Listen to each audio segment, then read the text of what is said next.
please remember to leave a like, a comment, share the video about, and if you haven't already, subscribe. Thank you.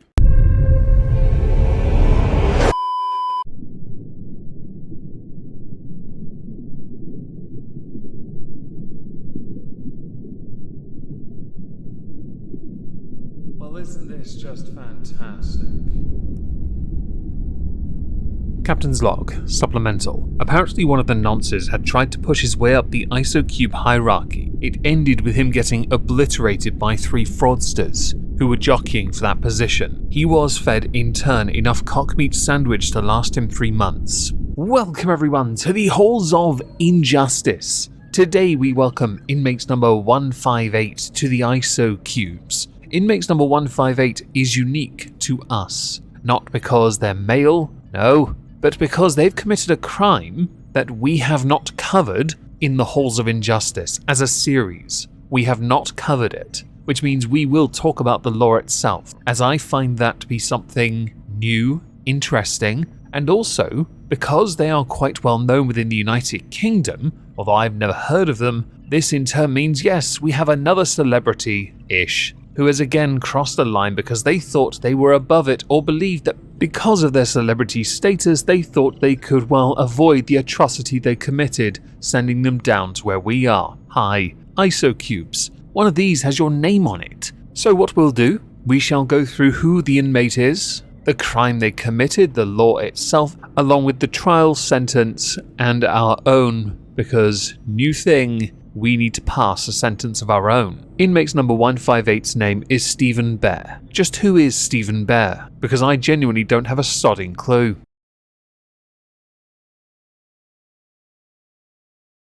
Okay, so some of you are not going to like this, but I'm going to use Wikipedia for this because I genuinely do not know who Stephen Bear is. Stephen Henry Bear, born the 15th of January 1990. He's 4 years younger than me, exactly for that matter. From some place in London, shocker. Before rising to fame, he claimed to have worked as a labourer and then a roofer. Easy work, not surprising. His first TV appearance that garnered him some attention was as a contestant on the show Shipwrecked. Many years later, he appeared as the main cast in Series 3 and Series 5 of a show called X on the Beach. He then featured on Celebrity Big Brother, Celebs Go Dating as a main cast member, then Just Tattoo of Us as a presenter, and in 2019 and 2020 he appeared on The Challenge, War of the Worlds 1, 2 and Total Madness. Essentially, his entire career can be boiled down to the following: a reality TV star. He's famous no doubt for being an absolute muppet, because usually the ones that get invited back to do more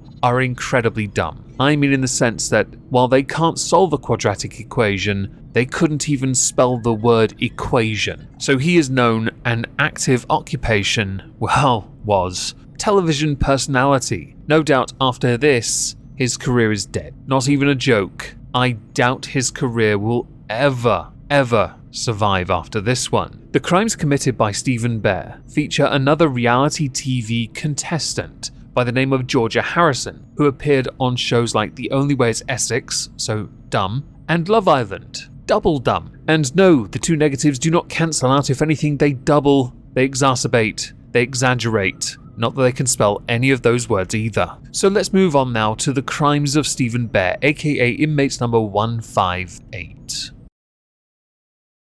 As with many individuals who like to think themselves famous, Stephen Bear is also a philanthropist. While he might be known on the screen for one thing, he is also known for using OnlyFans. OnlyFans is a subscription service akin to that of Patreon, but with less restrictions. It has garnered a lot of attention because people who post a lot of nudie, naked and adult content post it there. I mention this on purpose because Stephen Bear has also posted content of the adult variety on OnlyFans. No, I have not seen it, nor do I have any intention of seeing it. Why would I want to? Especially when you consider one of the videos he uploaded was of him and Georgia Harrison being intimate. The thing with that is, he did not get Georgia Harrison's permission to post it and then to profit off it. That in the United Kingdom is two separate charges. One is voyeurism, the other is revenge porn. The charge itself being sharing private sexual videos without consent.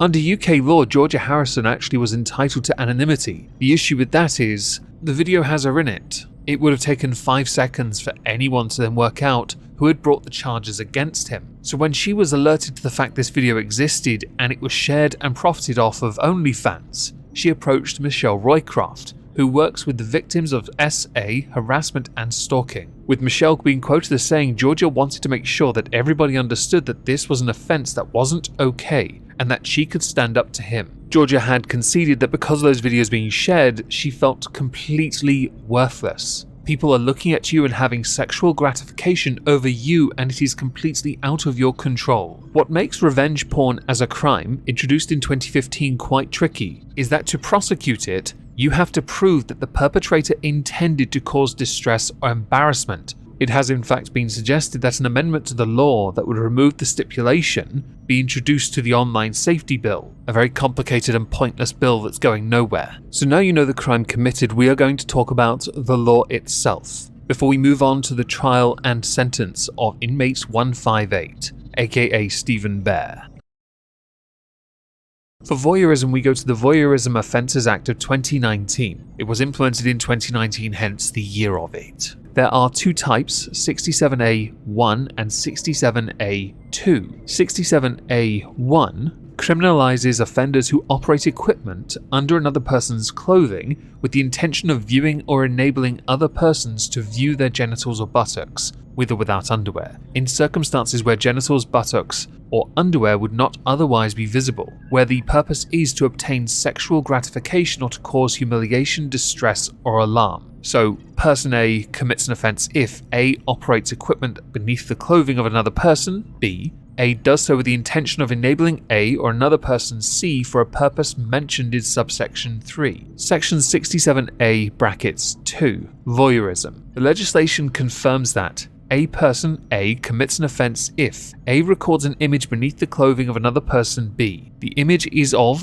B's genitals or buttocks, or the underwear covering B's genitals or buttocks in circumstances where the genitals, buttocks, or underwear would not otherwise be visible. A does so with the intention that A or another person, C, will look at the image for a purpose mentioned in subsection 3, and A does so without B's consent and without reasonably believing that B consents. In subsection 3 it mentions the purpose referred to in 1 and 2 are obtaining sexual gratification, humiliating, alarming, or distressing. For sentencing, you are subject, if found guilty, of up to 2 years in prison. For revenge porn, I'm going to go straight to the .gov website. The offence at Section 33 of the Criminal Justice and Courts Act of 2015, when this was first introduced, commonly referred to as revenge porn offence, was created to capture those who deliberately disclose private sexual images with intent to cause distress. On the screen now you see the exact definition taken from the Criminal Justice and Courts Act of 2015 for revenge porn. Under Section 33, disclosing private sexual photographs and films with intent to cause distress. The maximum sentence passed, for any person found guilty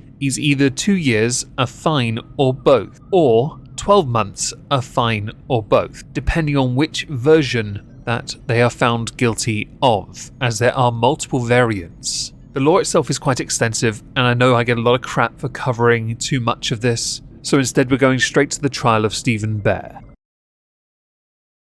A jury heard that he would broadcast details of women's private sexual lives if it got him notoriety. He had denied voyeurism and 2 counts of disclosing private sexual photographs and films. During the trial at Chelmsford Crown Court, they were told of Georgia Harrison having sex in his garden in August of 2020, before sharing it on WhatsApp and then posting it on subscription site OnlyFans. Stephen Bear had, as you now know, denied uploading the footage and said he deleted the video. Jurors were then told how he earned £40,000 from OnlyFans and more than £2,000 from that video. Georgia said that she never gave consent for the video to be shared and is seeking civil compensation alongside a criminal trial. She told the court she discovered the video online in early December 2020 and had to hire someone to get it removed from adult content sites. Jacqueline Carey KC, opening for the prosecution, said that in August 2020, the complainant Georgia Harrison met up with her former boyfriend Stephen Bear. They had some lunch, they had some drinks, and ended up back at his place in Loughton, Essex.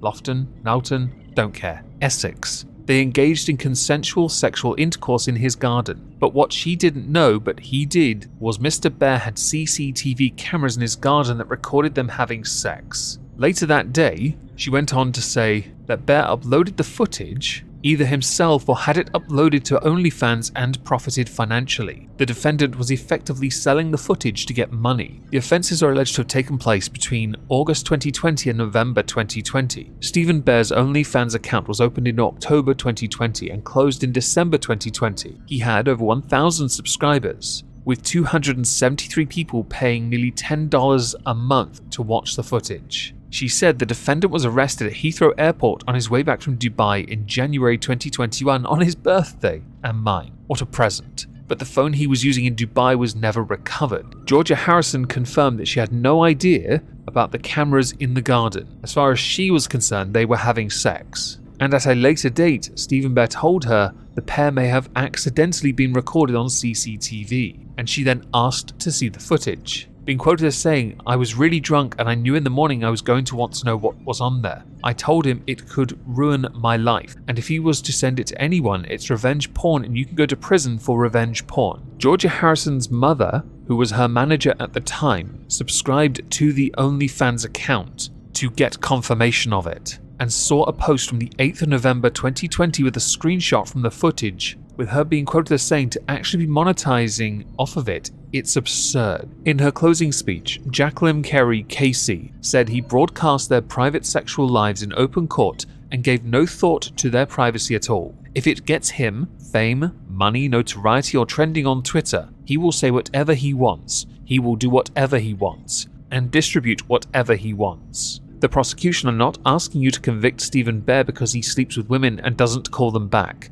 As ungentlemanly as that is not what he is charged with. He is not charged with being a self-obsessed show-off. The prosecution are asking you to convict him because the evidence proves he is guilty. His defense, though, said, "You may not agree with Mr. Bear's views or his work online, but this is not a court of morals. You must judge the case on the evidence that is put before you. You cannot be sure that Stephen Bear uploaded the video or instructed anyone to upload it," which is them latching onto the part where you really do have to prove Stephen Bear uploaded that video with intent to humiliate but also to profit from it.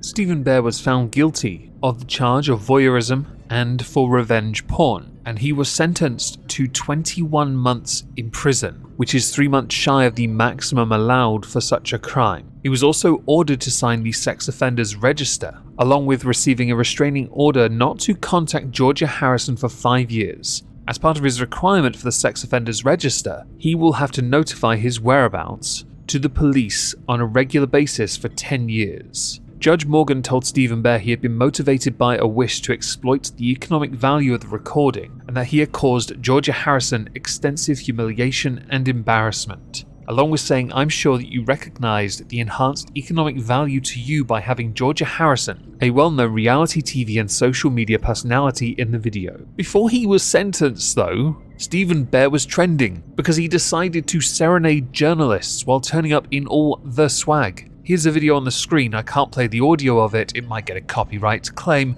of him being an arrogant twat. In fact, when he was sentenced and led away from the dock, he was quoted as saying, "Have a good evening, enjoy the weekend everyone." Georgia Harrison afterwards said that she was happy and relieved that this is over. Today's sentence is a vindication of what I've been put through and sends a clear message that the police and the courts take this matter very seriously. I want to let all other victims of this crime know that I stand in solidarity with them, and I have absolutely no regrets on waiving my anonymity. I hope that this puts anyone off committing this sort of crime, and I hope for anyone else who has been a victim of it that it gives them some sort of justice. There were further statements, for example, the Deputy Chief for the Crown Prosecution Service, for the East of England anyway. Not going to read that to you. 2 years, almost, for Stephen Bear. He'll be out in 1 year. He will undoubtedly find a way to spin this because clearly his modus operandum is to make money, to be relevant, to be famous. He has made money, he knows how to make money, and I have no doubt he will continue to try to do so when he is released.